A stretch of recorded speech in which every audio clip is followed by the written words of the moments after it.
Oh guys. Oh, gandang ibon oh. Yung fisher, ang ganda quality oh. Ang nalunod oh. Nako, sayang.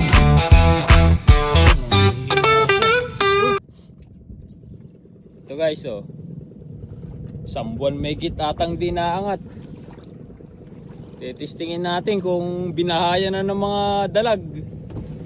Ang tagal di naangat nito. Oh, forma. Taponin muna natin water lily. Dami oh, puro water lily huli oh. Kung nabibili lang sana water lily, nako, mayaman na kami. 100 dalag lang ang mahuli. What? Okay na ni Jaren. Wala pa nagpaparamdam ah. Wala, kanduli lang. Ayun, oh. Ito ba yun oh? Ay buhay, ano yan? Baka makawala, ano yan?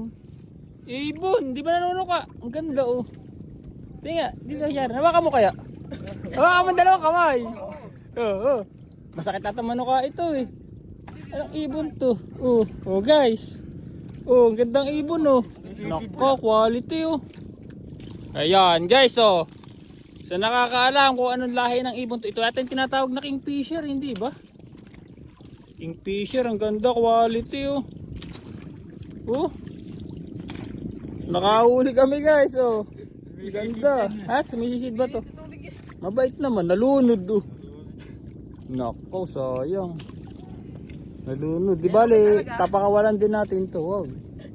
Pakawalan natin to. Oh, nangihina siya. Oh.